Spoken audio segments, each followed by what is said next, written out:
Hello, friends. It's me. I, I'm bringing you this story because as soon as I saw it, I knew I had to share this with you all. I have to alter the name a little bit, but it also keeps the surprise in here, so let's just read this.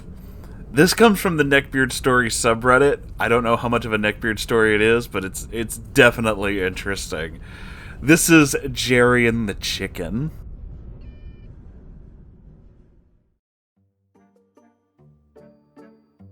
Okay, I'm pretty sure this fits into the neckbeard category. If not, I guess I'll move it. But I had to get this story out at some point because there's no possible way this kind of shit had to come up organically in conversation, and I refuse to take this story to my grave. My first and probably only Reddit post, just to make sure that this did not follow me into the afterlife, completely untold. Back in high school, I was pretty unassuming, but seriously troubled. I struggled with depression, battled self-harm thoughts constantly, so much that I was actually selected for a program. I'll keep the name secret, but long story short was that I was in it for kids whose mental health or learning disabilities made them either a danger to themselves or others in regular classrooms. I was in the former category, but the other students I encountered were largely in the latter, and there were some real violent ones in this batch. Now, there's a lot of shit going on with me, but the one thing that my teacher and two paras could unequivocally agree on is that I was honestly the least disruptive person in the small group of the program, because all my behavioral issues had to do with myself, instead of, for example, authority or other students. Imagine my surprise when one day the teacher waved me down just as we're getting ready for lunch and split me off while the other paras herded the others towards the lunchroom. Miss B was easily the best teacher I could have asked for. Super nice, always tried to make the class fun so we could actually enjoy and engage, and seriously did her absolute best to make sure we always felt heard. Today was weird though. She looked, well, for lack of a better word, fed right the fuck up. It's been ages, and the conversation's exact details have been lost to time, but basically it was like this. Okay, I need to ask you a question. I'm discreetly shoving my phone further into my hoodie pocket because I'm totally not supposed to have it, but, you know, what's going on? Do you know if anyone's been printing anything lately? Well, we were in the middle of a speech project, so it was kind of hard to point to a single person in the classroom that hadn't printed something off in the past few days. I pointed this out, and I distinctly remember that she was not happy with this answer.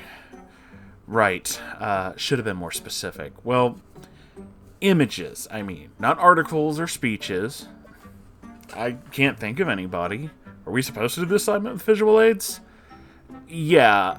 So if you know if anyone's printed any images, I mean, I could ask, what were they? I know all the group's speech topics. At this, she really hesitated.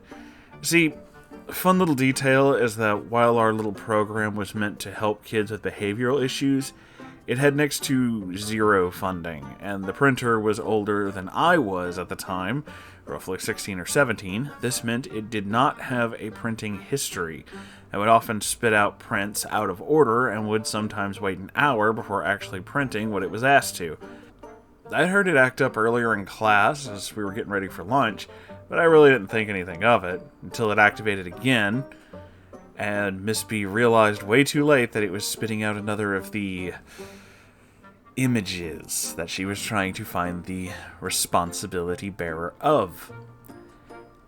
My jaw hit the fucking floor.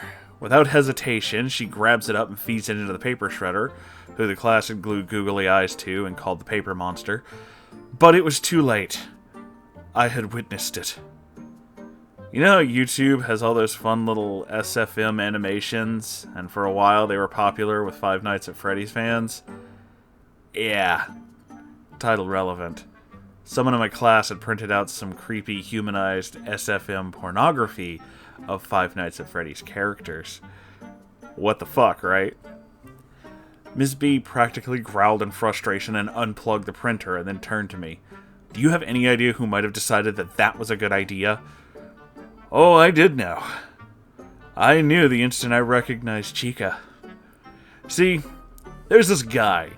Let's call him Jerry. Name changed for obvious reasons. Jerry was mostly unassuming kid at first, skinny as hell, never went anywhere without a hoodie on, and the hood up, of course. Honestly, though, once you got to know him, he was kind of a huge douche. For one, he hated the teacher and her paras, claiming that they had some sort of old woman vendetta against him because he liked certain things. He slouched a lot, greasy hair I'd rather hated to look at, and a patchy stash. He was antisocial and had a lot of anger issues and troubles with authority, which was what landed him in the program in the first place.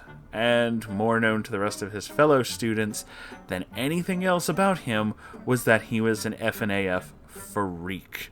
He'd sulk and scowl all day until lunchtime ran around, and then he'd snatch up one of the laptops from the cart and lurk off to the lunchroom, plug in his headphones and watch YouTube videos of nothing but Five Nights at Freddy's.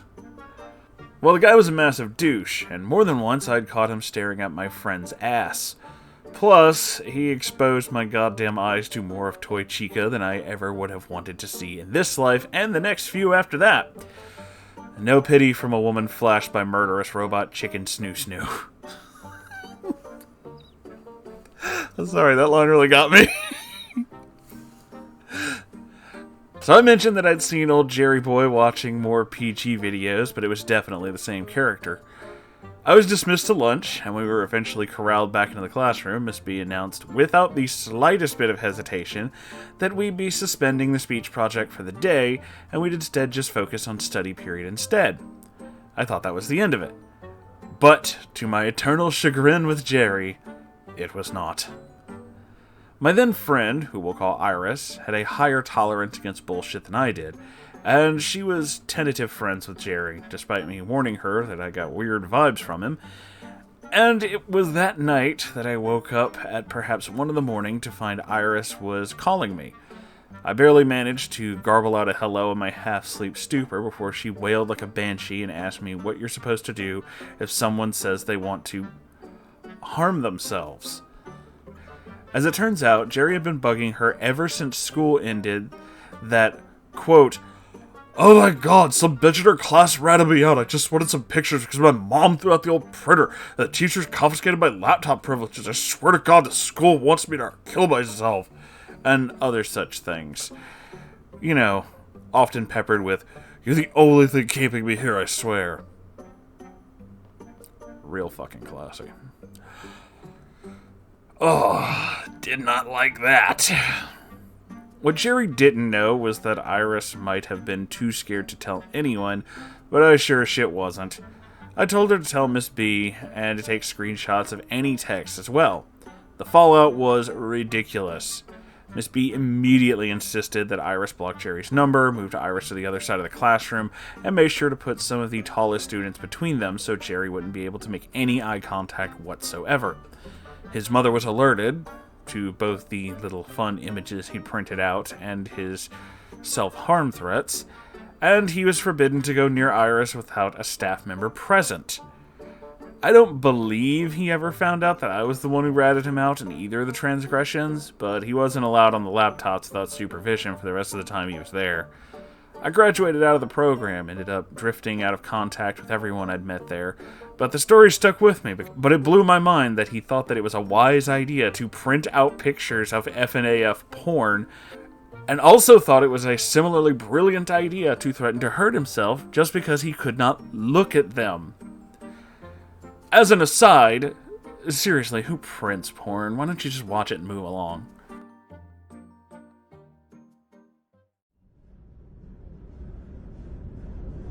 I also have to agree with that aside. I mean, like, dude, you have a cell phone. What are you doing? But, seriously, as soon as I read this story, I had to share this with all of you.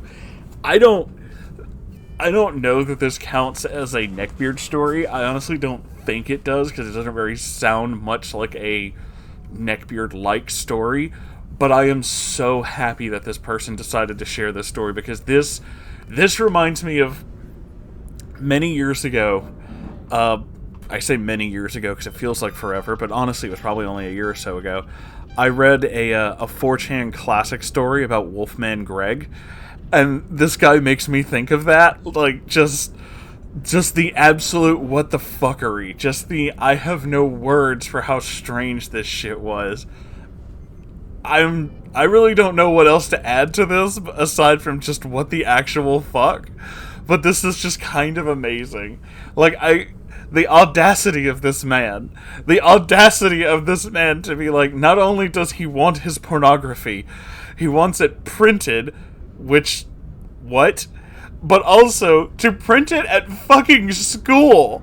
Like, how is no one going to notice that, dude? You're in school. Everyone can see that shit. Oh my god. As soon as I saw this, as I've said multiple times now, I had to share this with you all. I am so glad that I was able to find this, because it's just like, what the fuck? And of course he wore a hoodie everywhere. Of course he did. Those guys always do. Remember, Wolfman Greg had his own. He sewed ears to his, though, and a tail. Let's, you know what? You can find the story of Wolfman Greg. I'm not going to retell it here. You can just find it.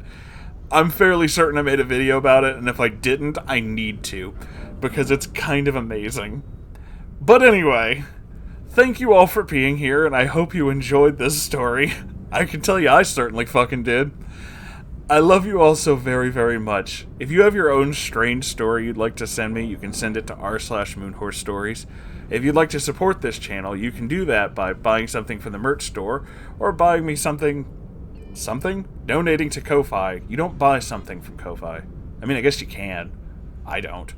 It's not really a thing I do there. But donating to it really helps.